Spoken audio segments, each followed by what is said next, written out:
Hello everyone, welcome to pitch to projector. This is VSR. So ఈ రోజు అయితే Dhurandhar cinema చూశాను నేను. అండ్ కిల్ తర్వాత నాకు నచ్చిన ది మోస్ట్ ఫేవరెట్ మూవీ అయితే ఇప్పుడు నాకు దురంధర్ అని చెప్పాలి. ఇన్ఫ్యాక్ట్ వైలెన్స్ పరంగా చూసుకుంటే నన్ను అడిగితే ఢిల్లీ కిల్ కంటే కూడా కొంచెం ఎక్కువే ఉందని చెప్పాలి. పోర్షన్స్ మీకు కొన్ని చూసినట్టయితే కొన్ని కొన్ని కట్ చేసినట్టు ఉంది సీన్. కొన్ని సరిగ్గా చూపించలేదు. ఆఖరికి మాటలు కూడా కొంచెం సెన్సార్ చేశారు. మేబీ అంటే లార్జర్ ఆడియన్స్ మీట్ అవ్వడానికి ఏమో. Still much more violent then anything we ever seen. ఆ ట్యాగ్ ఉంది కదా, you are not ready for this ని, అది కరెక్ట్గానే జస్టిఫై చేస్తుంది అనిపిస్తుంది. చాలా మందికి లెంత్ మీద కంప్లైంట్స్ ఉన్నాయి. అంటే of course 3 hours more, any movie which has more than 3 hours అంటే ఎవ్రీ సింగిల్ థింగ్ కూడా మనకి క్యాప్టివేటింగ్ లేకపోతే కొద్దో గొప్ప ఎక్కడో దగ్గర మనకి డీరేల్ అవుతుందంటే కొంచెం మనకి లాగ్ అనిపిస్తుంది. లాగ్ అని కాదు కానీ మనకి ఎలా అంటే we're not really tuned in for the experience that it's going to share. అంటే 3 గంటలు దాటిన తర్వాత అంటే ఎవరికైనా సరే కొంచెం ఇబ్బంది అనిపిస్తుంది, ఎంత మంచి స్టోరీ ఉంటున్నా సరే. But credit to them, and they had done a fantastic job. Last వరకు కొంచెం చాలా బాగా ప్లాన్ చేసుకున్నారు. అండ్ మీకు ఎలా అంటే it's not like movies completely flawless అంటే it's absolute best thing that ever seen అంటే అలా కాదు. కానీ it's one of the better movies in 2025 ఖచ్చితంగా చెప్పొచ్చు. In fact if I'm not wrong, mainstream commercial మూవీస్లో definitely one of the best, of not the best movie అన్నా కూడా ఆశ్చర్యపోకర్లేదు. Of course, we'll have to. Everybody has subject to their opinion because everybody has their own opinion, right? I mean, నాకు best అనిపిస్తుంది, మీకు అనిపించకపోవచ్చు, అది వేరే విషయం. Well, coming back to how the movie looks అంటే, see the cinematography and the locations మీకు అన్ని realistic గా ఉంటాయి. థాయిలాండ్ లో షూట్ చేసినట్టున్నారు మీకు ఆ పాకిస్తాన్ సీక్వెన్సెస్ అంతా కూడా పాకిస్తాన్ లో కనిపించడానికి. And it looks damn real. అంటే మీరు ఖచ్చితంగా అంటే ఆ వరల్డ్కి వెళ్ళిపోతారు. పాకిస్తాన్లో ఎలా ఉంటుంది ఆ ఏరియా, అవన్నీ బాగా క్యాప్చర్ చేసి అనిపించింది. అండ్ మీకు మోస్ట్లీ మీకు సీజీ ఉన్నా కూడా అది ప్రాస్థెటిక్ వర్క్ కూడా ఎక్కువ ఉన్నట్టు అనిపిస్తుంది. మీకు వైలెన్స్ కొన్ని సీన్స్ ఉంటాయి, చాలా గ్రూసంగా ఉంటాయి అనమాట. ఐ ఫర్ వన్, నాకైతే చాలా ఇష్టం ఇలాంటి సీన్స్ అంటే కొంచెం చూడడం. సో నాకు ఇక్కడ ప్రాబ్లం అనిపించలేదు. But there is some gore, అంటే కొంచెం వైలెన్స్ ఎక్కువగానే ఉంటుంది. సో మీరు అది కొంచెం దృష్టిలో పెట్టుకోండి.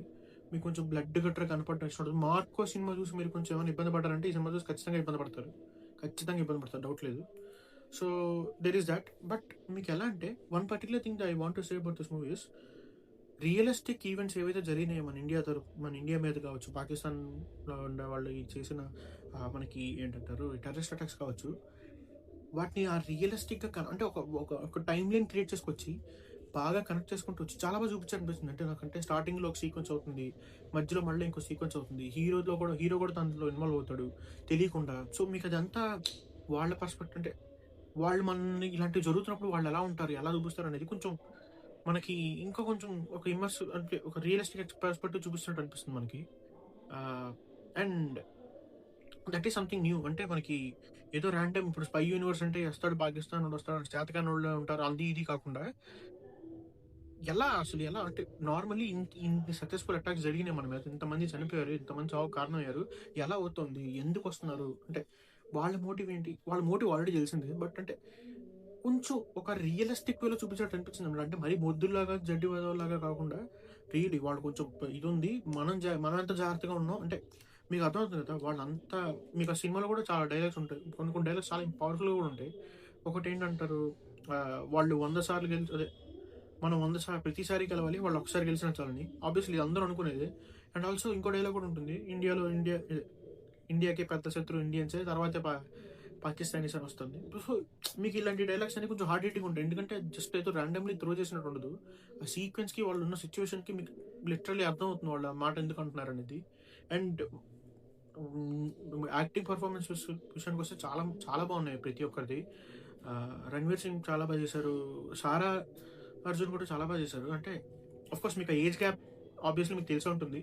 ఈ ఏజ్ గ్యాప్ ఇష్యూ చాలా, తను 30+40 దగ్గర 40 దగ్గర ఉన్నారు, తను ఇంకా 19 ఉందని.